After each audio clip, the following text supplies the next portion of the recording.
I'm Adam Moreno. And I'm Mike Moreno. That's right, we're related. We are two cousins talking music and how it relates to us. And why it should relate to you. This is How It's Related. All right, it's another Wednesday. How you feeling? I feel like my team sucks. Yeah.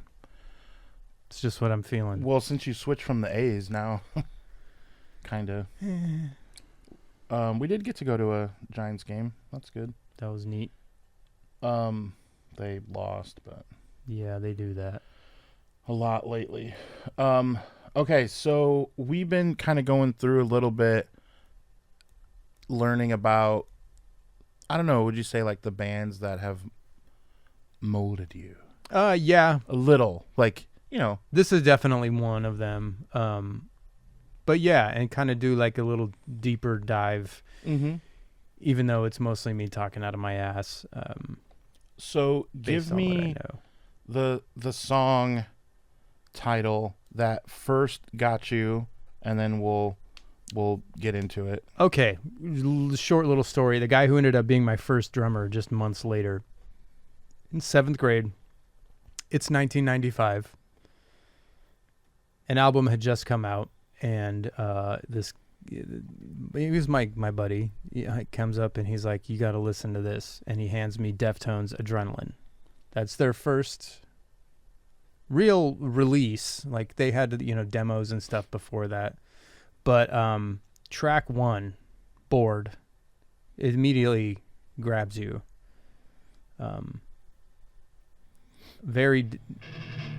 Yeah. It holds your interest. Yeah. You're like, where's it going to go? It's different.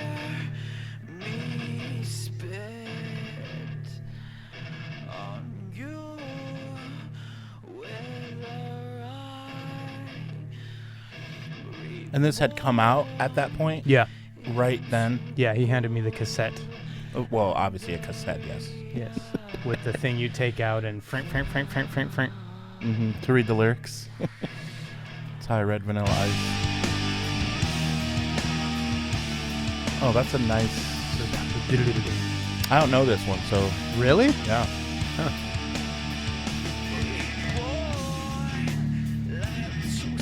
Oh. Yeah, that's solid. So this holds your interest to be like, okay, well, hold on. What is this? Let me see the rest of the album. Let me see what's going on, right? Yeah.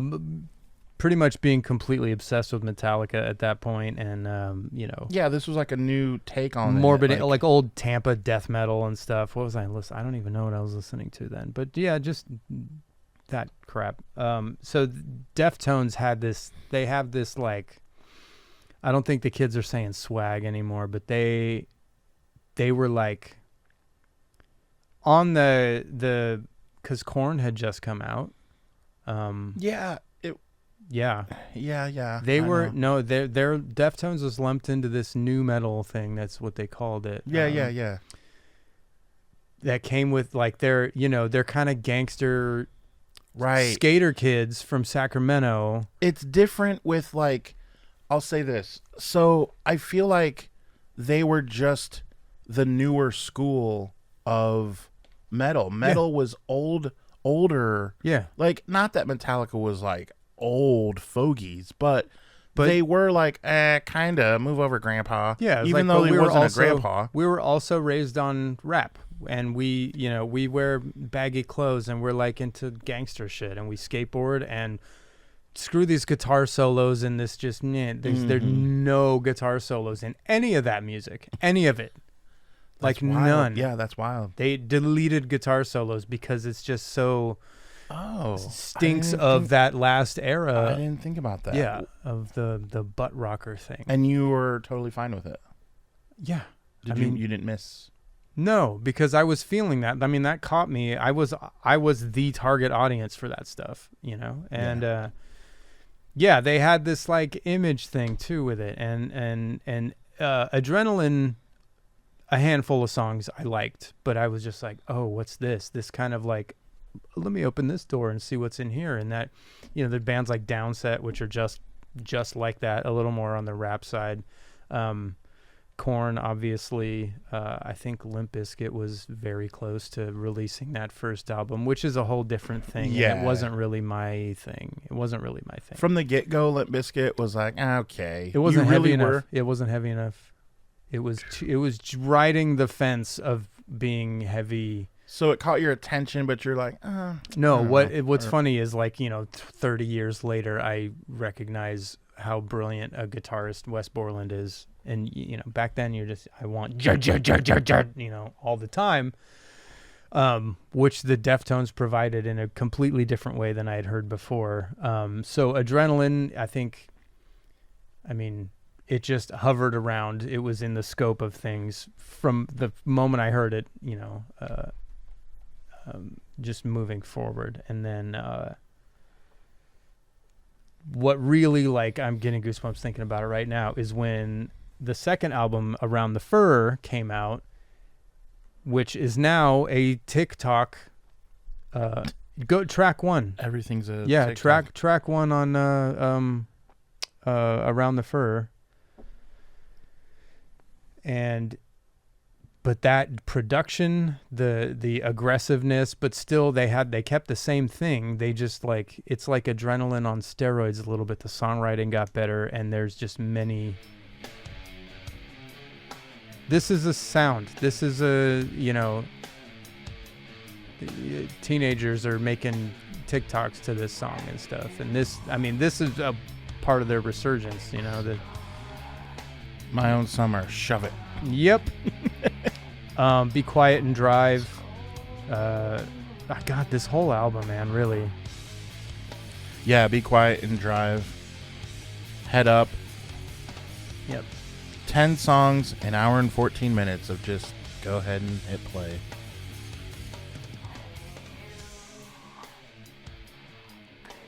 Yes.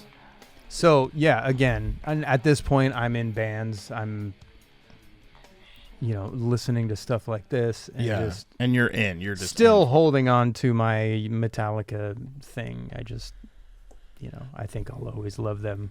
Yeah. A 6-year block of Metallica. You always remember your first kind of thing, right? 82 to 88 Metallica is untouchable. Yeah. It just is. Yeah, even I can totally see where you're coming from on that. I don't disagree. Question.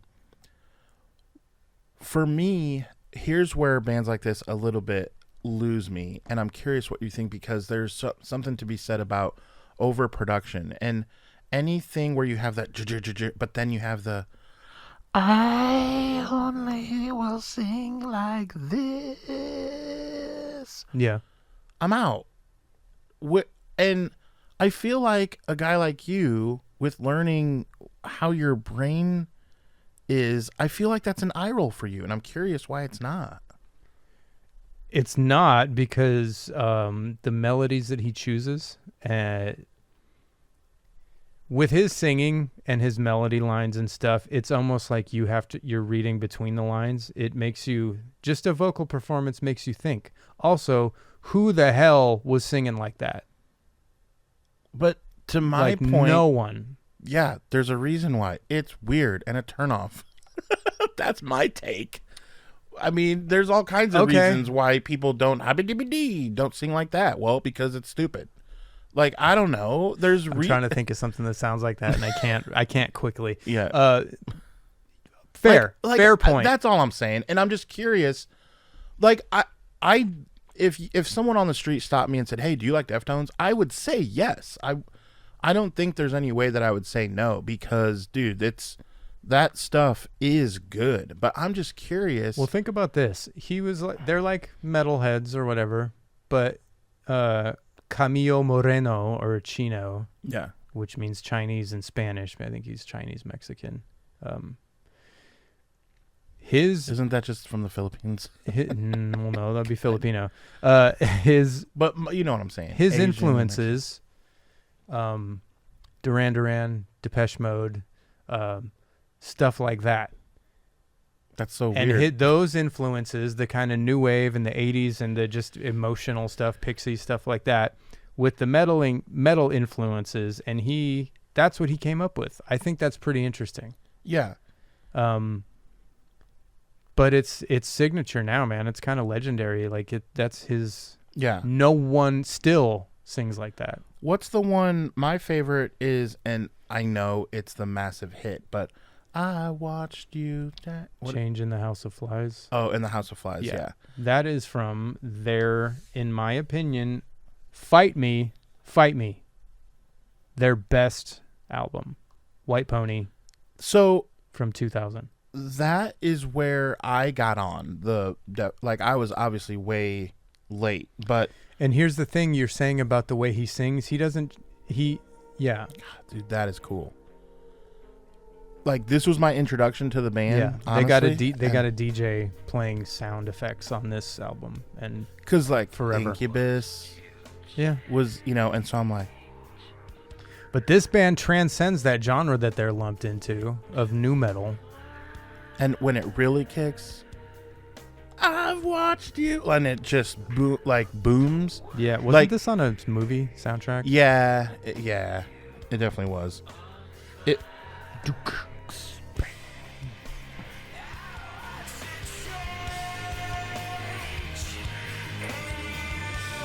Yeah, for this album, for me, I think for a lot of people, you're not going to beat Digital Bath.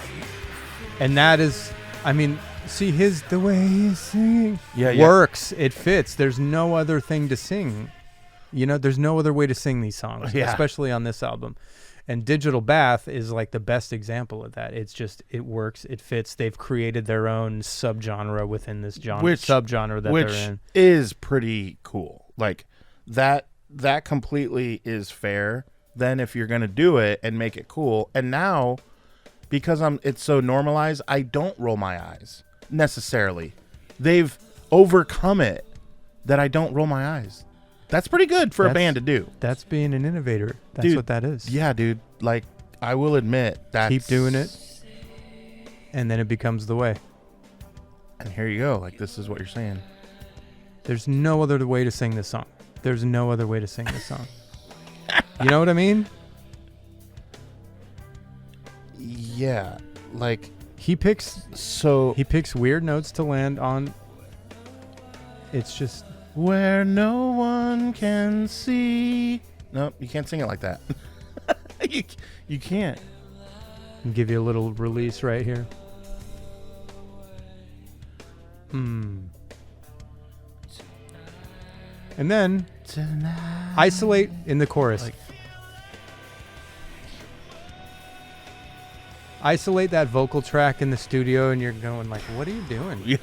But right. If it's just by itself, what else are you gonna do, man? Yeah, This is a way to sell. This is a way to sell a band. Like, this episode will be called "Selling Deftones." Like, this is our pitch. Like, why don't you like Deftones? Here you go. Listen to this episode. Like, stupid. Be better, dude. This is this you got. I mean, you got me. Yeah. I believe the album after this, they kind of hit their stride with this. There was like issues with creative stuff between the singer and the guitar player Stephen Carpenter. He left for a little bit, and that's when, like, as they were writing White Pony, he came back, but they kind of kept, because this White Pony was a bit of a left turn. They went in a kind of more emotional, experimental direction, but it really resonated probably with them too. And so, like, and they continue to evolve. I mean, they've had 100 albums since then, but, is it the self-titled one that's next that has Minerva on it? So, God bless you all. I'm looking at the discography right now. So the albums, the after White Pony you're asking? Yeah. It's self-titled. Yeah. Deftones. Yeah. And that was 2003. Yeah. And then in 2005 was B-sides and rarities. Oh, so good. There's cover songs there. Yeah, that was a great release. Also, in the same, well, next year, Was 2006. it Diamond Eyes? No, you missed one Heck, in 2006. Oh, what was it? Oh, Saturday Night Wrist. Yeah. Yep. With And rocket then- skates and that. Yeah. So 2010 was, you were saying, Yeah, and Diamond Eyes, and that's they started getting into this like super heavy like gent down tune. Gent is like a style. They and they're still doing that, but mixing both aspects. It seems like Steph kind of took over more riff wise, or something. So- I don't know. That's just my assumption. then covers in 2011, Yeah, Koi no Yoken, yeah. Koino Yukon. Yeah, 2012, Gore in 2016, Ohms in 2020. mm-hmm. And then they just Now, have yeah. the latest release. Is it the whole thing out yet? So no, it on Spotify, which take a guess how many monthly listeners they have on Spotify. Millions. This podcast is not brought to you by blah blah blah blah blah. Mm. Is not brought to you by Spotify. However, it should be. It probably should be. It's also not brought to you by Rockport Walkers. Black. They Looks come like in a black pump. and gray. Feels like a sneaker. Come in black and gray. Wait, no, that's something else. What what's your guess again for 6 million. more than double? 16. 16 million just on Spotify. Obviously on the other, there's more platforms, but just on Spotify alone. And a lot of that is the kids. So this, when you go to, they have like 2 songs that are listed: Milk of the Madonna and My Mind is a Mountain. My Mind is a Mountain. Yeah, we listened to My Mind is a Mountain. So should we finish with Milk of the Madonna? Sure. All right, this is Deftones, Milk of the Madonna 2025.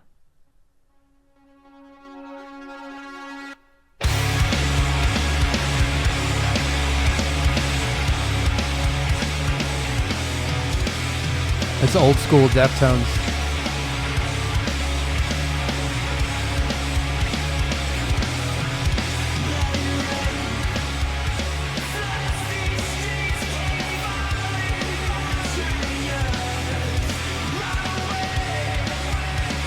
At this point, if he sang differently, you'd be like, what the hell?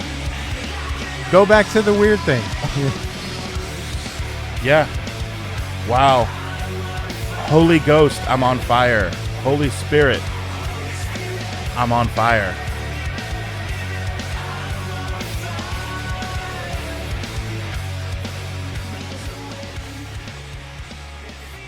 Every now and then, I'll hear a new release from a band I like or whatever, and I'll hear one of my riffs that no one's ever heard. And you're like, Oh yeah, is this one of those? this right You're here. like, this is what you would play. I right? You made wrote this You- a few years ago. I already wrote this. So Yeah. that's not that good. It is just sitting on a hard drive, just one part. You just keep saying I'm on fire a lot. That's funny. This is I like that a lot. so obviously it's good. You concur. You Yeah. like it. Like you wrote it. So I would purchase that album based on those 2 songs. that I've heard. tomorrow. Yeah. All right. So here it is. We're selling you Deftones. Well, You heard it here first. All right. See you next week. see you later. Big gulps, huh? Okay, so if you happen to like this episode, please tell a friend. And if you didn't like this episode, please tell nobody. Be sure to like and subscribe on Apple and Spotify and, of course, YouTube. Follow us on social media as the links are in the show notes. Remember to check out our next episode where we will tell you how it's related.